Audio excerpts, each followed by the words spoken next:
여러분, 우리가 예수님 믿고 천국 가는 것이 가장 중요합니다. 천국에 갈 때 여러분, 우리는 어떻게 해야 천국에 갈 수 있습니까? 우리는 어떻게 해야 천국에 갈 수 있습니까? 믿음으로 가죠. 믿고 회개할 때 들어갈 수 있습니다. 저와 여러분이 천국에 간다고 하면 우리의 모든 죄를 다 용서받았다는 것이고, 우리의 모든 죄를 다 용서받았다는 것은 주님 앞에 회개했다는 것이고, 주님 앞에 회개했다는 것은 그 주님의 십자가의 보혈을 믿었다는 것입니다. 다시 한번, 여러분이 주님의 십자가의 보혈을 믿고 회개하면 주님이 여러분의 죄를 다 용서해 주시고 천국 보내 주실 줄 믿습니다. 믿습니다. 여러분, 그렇다면 교회의 부흥은 언제 일어납니까? 좋은 프로그램을 도입하고 좋은 사람이 많이 오면 일어납니까? 여러분, 부흥은 회개할 때 일어납니다. 하나님께서 이 땅을 고치시는 놀라운 부흥은 그들이 스스로 낮추어 하나님의 얼굴을 찾고 악한 길에서 떠나면 주님이 그들의 죄를 사하고 그 땅을 고치고 그 땅에 새로운 부흥을 주신다. 그래서 여러분, 진정한 부흥을 원한다면 하나님 앞에 회개하는 저와 여러분 되시기를 주님의 이름으로 축복합니다. 부흥은 그냥 일어나지 않습니다. 영적인 부흥, 이 하나님 나라의 놀라운 부흥은 하나님이 역사하시는 거예요. 누가 역사하신다고요? 사람이 기술을 부리는 게 아니거든요. 하나님이 역사하시는 거예요. 그럼 하나님은 언제 역사하십니까? 우리가 회개할 때 하나님은 역사하시는 분이십니다. 여러분, 죄는 늘 우리 주변에 산재해 있고, 죄는 늘 우리에게 달콤하며, 그러나 죄는 늘 파괴적입니다. 하나님은 선하시지만 그분이 선하다고 해서 그냥 옆집 아저씨처럼 우리의 죄를 묵과하고 넘어가시는 분이 아니에요. 아니, 옆집 아저씨가 내가 뭔 짓을 하고 사는지 무슨 상관이에요. 하지만 아버지는 자식의 죄를 묵과하고 넘어갈 수가 없어요. 그래서 팀 켈러는 자신의 책 예수에서 죄와 악을 묵과하고 무조건 우리를 품어주는 이런 신은 현대인들이 지어낸 신이라고 말했습니다. 죄를 그냥 다 넘어가 주시겠지라고 생각하는 것은 현대인들이 편안하게 만들어 놓은 신이라는 거예요. 여러분, 하나님은 우리의 죄를 묵과하고 넘어가지 않습니다. 그러므로 우리는 철저히 주님 앞에 회개해야 돼요. 영화 기생충을 보셨습니까? 영화 기생충이라는 영화는 한 부잣집에 가난한 집 가족이 아들, 딸, 아빠, 엄마까지 가난한 집 가족이 한 명 한 명 들어가서 나중에는 그 집을 완전히 자기 집처럼 여기며 생활하는 그러한 영화예요. 여러분, 기생충이 그런 거예요. 기생충이 우리 몸에 딱 들어오잖아요. 그럼 처음에는 조금씩 갉아먹다가 나중에 이게 점점 퍼지면서 마치 내 몸이 자신의 그 삶의 처소인 양, 자기 몸인 양 신나게 활동하면서 몸을 망가뜨리는 게 기생충이에요.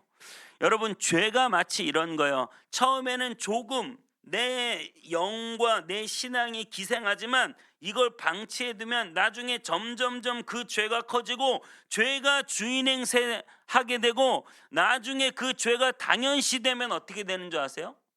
당연시되면 죄가 죄인 줄도 몰라요. 여러분, 이게 굉장히 위기예요. 뭐가 위기예요? 죄가 죄인 줄도 모른다. 그래서 그 죄가 결국 우리를 죽음으로, 파멸로, 멸망으로 몰고 간다. 여러분, 죄가 죄인 줄 아십니까? 여러분의 삶 가운데 여러분이 의식하고 있는 죄는 얼마나 됩니까? 여러분은 어디까지 죄라고 생각하십니까? 여러분, 우리는 어마어마한 죄인이에요. 마음의 생각과 하는 모든 일들이 죄가 관영해요. 그래서 그 죄가 우리를 죽음으로 몰고 간단 말입니다. 그래서 요에서 2장 13절에 요에 선지자는 너희는 옷을 찢지 말고 마음을 찢고 너희 하나님 여호와께 돌아올지어다. 그는 은혜로우시며 자비하시며 노하기를 더디하시며 인애가 크시사 뜻을 돌이켜 재앙을 내리지 아니하시나니. 결국 그 자비로우신 분이 우리에게 재앙을 내리실 때 우리가 얼마나 죄에 쩔어서 살면서 죄가 죄인 줄도 모르고 살아간다는 거예요. 그래 결국 그 재앙이 와야 우리가 깨닫게 되는 거죠. 그래서 역대하 7장 13절 14절에 이렇게 오늘 본문에 말하는 거예요. 혹 내가 하늘을 닫고 비를 내리지 아니하거나 혹 메뚜기들에게 토산을 먹게 하거나 혹 전염병이 내 백성 가운데 유행하게 할 때에 인생의 위기가 찾아왔단 말이에요. 비를 내리지 않는다는 것은 당시 농사, 요즘도 그렇지만 당시 농사 짓는 사회에서는, 농업 사회에서는 끔찍한 일이에요. 그냥 다 굶어 죽는 거예요. 비를 내리지 아니하거나 메뚜기들이 토산을 다 먹게 하거나 메뚜기들이 사람 먹을 걸 싹 먹어치우는 거예요. 전염병이 백성 가운데 유행하게 할 때에, 인생의 위기가 찾아올 때에 무엇 해야 된다고 말하고 있습니까? 내 이름으로 일컫는 내 백성이 그들의 악한 길에서 떠나 스스로 낮추고 기도하여 내 얼굴을 찾으면 내가 하늘에서 듣고 그들의 죄를 사하고 그 땅을 고칠지라. 여호와는 은혜로우시며 자비하시며 노하기를 더디하시며 인애가 크시사. 우리가 이 땅에서 진실로 하나님 앞에 회개할 때 우리의 죄를 사하고 이 땅을 고쳐주시겠다 약속하셨습니다. 여러분, 우리는 그래서 회개해야 되는 거예요. 부흥의 높이는 회개의 깊이에서 결정된다는 말이 있습니다. 우리가 하나님 앞에 진실되게 회개할 때 하나님께서 부흥을 주시고 하나님께서 내 삶을 새롭게 해주시는 거예요. 하나님이 하시는 일이란 말이에요. 전염병이 창궐하고 유행할 때 내 백성이 회개하면 내가 하늘에서 듣고 이 땅을 고치겠다고 하나님이 말씀하십니다. 그럼에도 불구하고 우리에게는 회개가 없어요. 성도들은 회개라고 하는 단어를 싫어하고 예스럽다고 생각해요. 목사님들도 진정으로 회개하지 않습니다. 우리 모두 회개를 부담스러워해요. 그냥 이렇게 사는 게 뭐 어떠냐? 여러분, 아닙니다. 정말 위기예요. 위기의 순간이에요. 교회가 위기고 내 인생이 위기고 내 사는 것이 위기고 내 자녀들이 위기고, 그 위기의 순간에 우리에게 필요한 것은 방법을 찾고 대책을 찾고 사람을 찾고 머리를 쓰는 게 아니라 우리에게 필요한 것은 주님, 우리가 잘못했습니다. 우리의 죄를 용서해 주십시오. 하나님께서 우리에게 원하시는 것은 회개라고 하는 사실이에요. 우리가 회개하면 주님이 이 땅을 고친다 말하고 계신다는 거예요. 특별히 저희 같은 목회자들이 먼저 회개해야 돼요. 한참 코로나가 유행할 때 저희 백석 신학교 교수이신 유태하 교수님이 쓰신 글이 너무나 인상적이어서 제가 적어놨습니다. 그때 한참 신천지가 난리칠 때예요. 목회자들이 하나님 나라의 관점에서 약속의 목자이신 예수님을 온전히 따르는 작고 겸손한 목자로서 오직 그 마음을 양들에게만 두고 그들을 바른 길로 잘 목양했었더라면,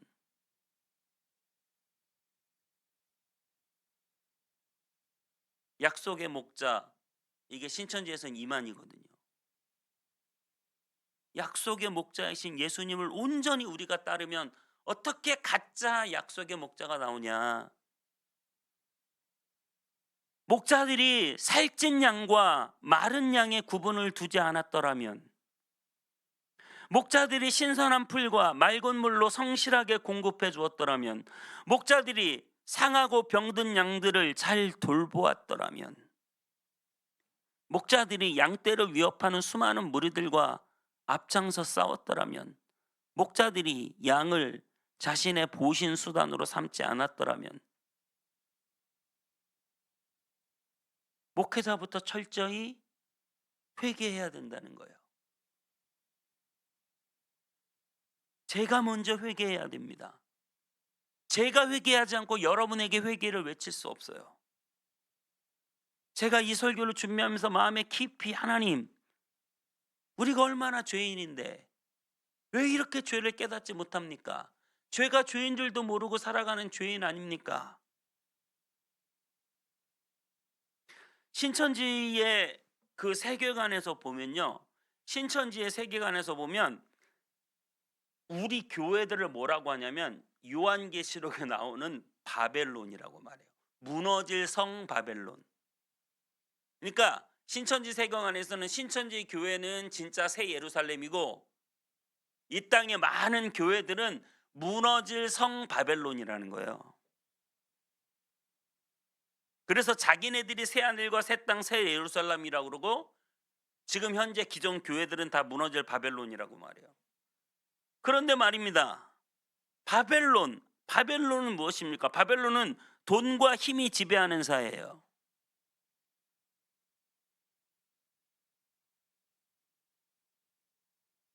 교회가 정말 바벨론이 아닙니까? 여러분 잘 생각하셔야 돼요. 교회가 돈과 힘의 논리에 좌우되지 않습니까? 바벨론은 쾌락이 만연한 사회예요. 재밌고 즐겁고 행복하고 좋고,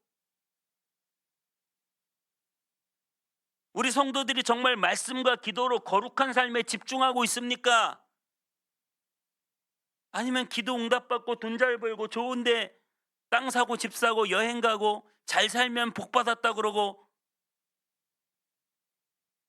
그것을 부추기고, 그런 설교를 듣기 좋아하고 그런 축복을 좋아하고, 그런 교회가 정말 바벨론이 아닙니까? 바벨론과 비슷한 단어인 바벨탑 사건이 있어요. 바벨탑 사건은 창세기 11장에 나와요. 그리고 12장에 아브라함 사건이 바로 나오죠. 여러분, 그 바벨탑은 하나님과 견주어 자신들의 기술력과 자신들의 힘을 자랑하는 바벨탑이에요. 이건 부서져야 돼요. 바벨론이 무너져야 되듯 바벨탑이 부서져야 돼요. 힘의 논리, 돈의 논리, 세상 쾌락과 정욕의 논리가 다 무너지고, 그게 무너지면 누가 등장합니까? 믿음의 조상 아브라함이 12장에 등장합니다. 우리의 진정한 믿음이 어디에서 등장합니까? 바벨탑이 무너진 자리에 등장해요. 우리가 믿음으로 출발할 때 가장 중요한 것은 우리의 돈과 힘과 세상 권력과 물질과 쾌락과 내 인생의 행복과 만족과 기쁨을 삼았던 세상 것들의 바벨탑을 무너뜨리고 새롭게 믿음으로 출발해야 돼요. 가정이 믿음으로 출발하기 위해서 그 바벨탑이 무너져야 되고, 교회가 믿음으로 출발하기 위해서는 그 바벨탑이 무너져야 돼요.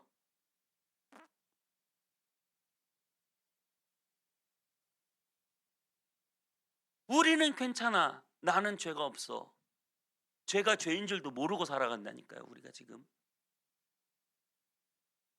내가 그렇게 뭐 회개할 게 없는 것 같은데, 여러분 이게 문제예요. 왜냐하면 사도 바울은 자신을 죄인 중에 괴수라고 표현했거든요.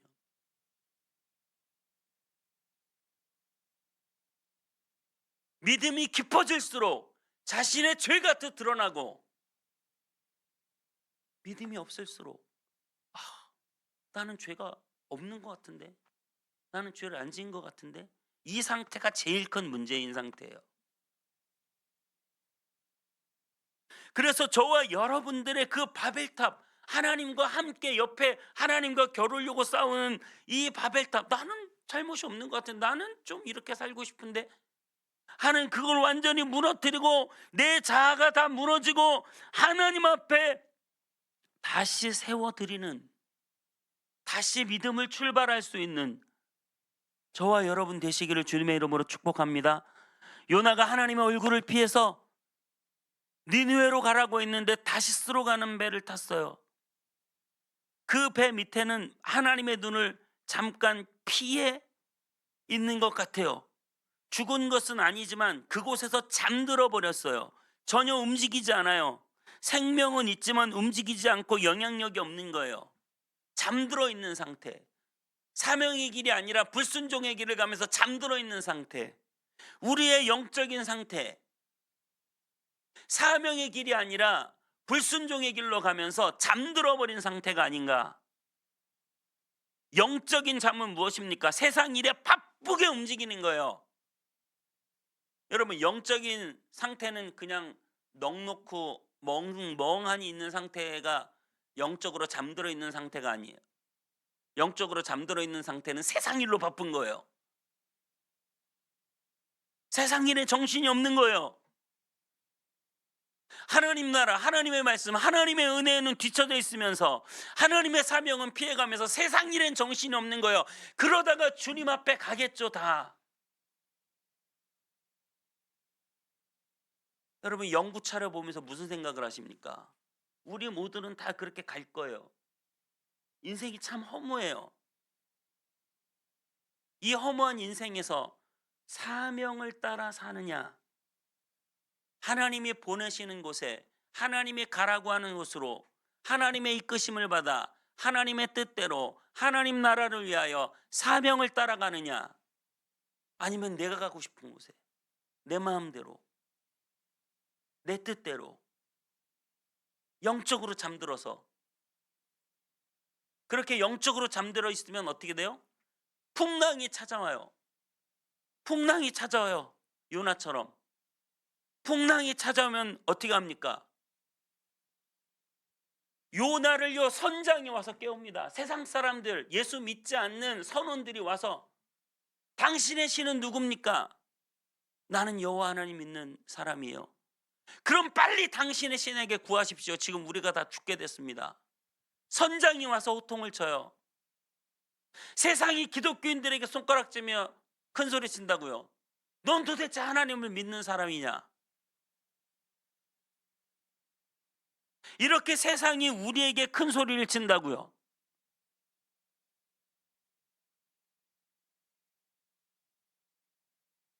지금 이 시대가 그런 시대 아닙니까? 우리 그리스도인들은 죄가 죄인 줄도 알지 못하고 영적으로는 잠들어 있고 사명을 따라가는 게 아니라 다 우리 인생의 좋은 것을 따라 각자의 바벨탑을 만들어 놓고 자기의 좋아하는 것을 쫓아서 막 살아가는데,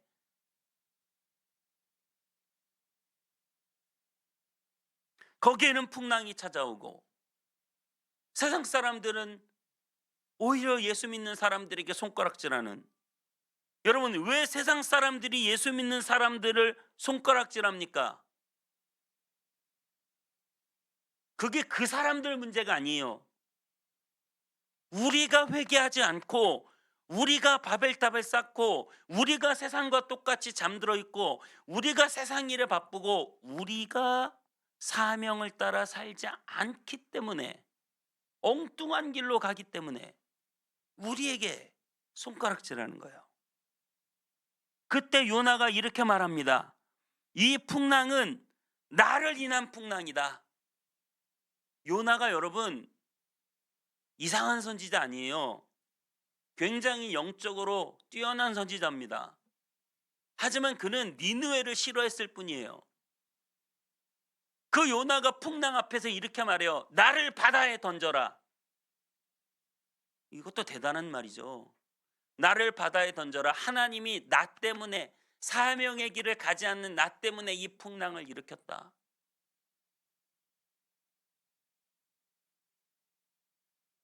세상 때문이야. 하여튼 우리를 자기도 못하면서 우리를 욕하는 너네가 문제야. 아니요. 교회가 문제예요. 성도들이 문제예요. 더 궁극적으로 목회자가 문제예요. 내가 문제예요.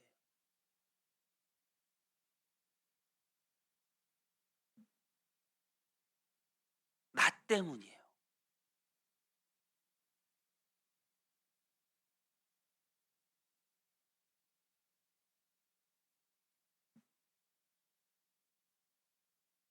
우리가 회개하지 않으면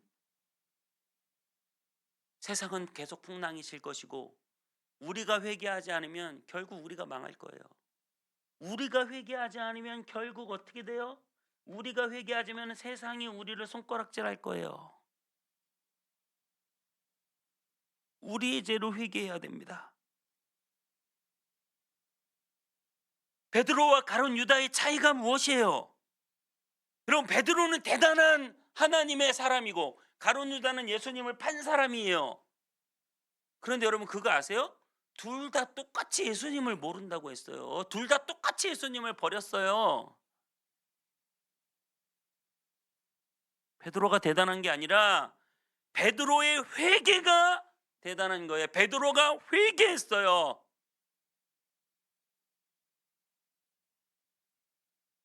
베드로는 슬피 울며 회개했어요.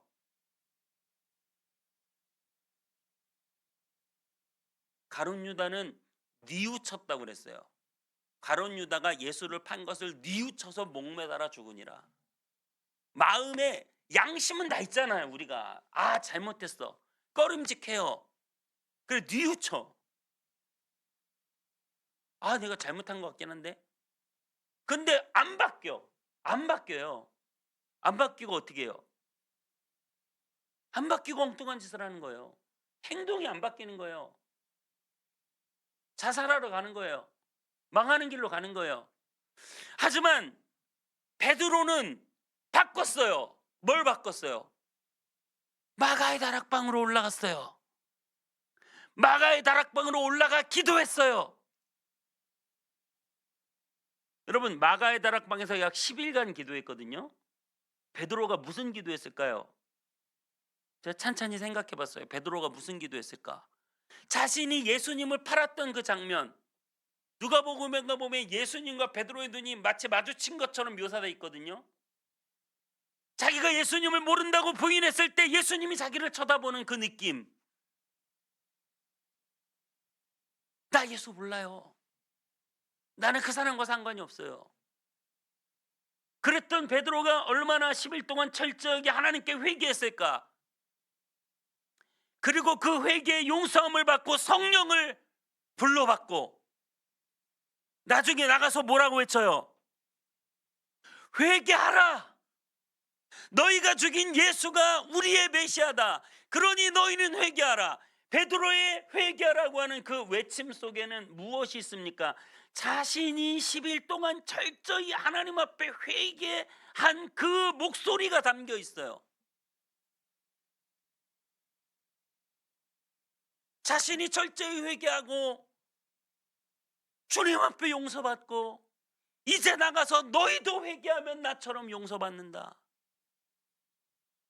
여러분 회개하십시오. 용서받을 것입니다.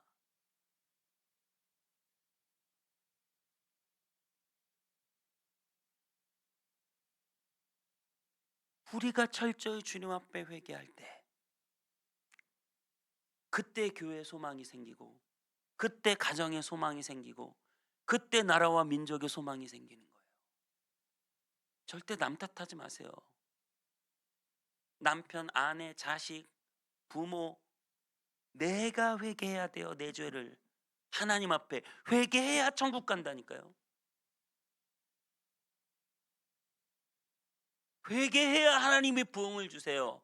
하나님이 일으키시는 거니까. 사람이 하는 게 아니니까.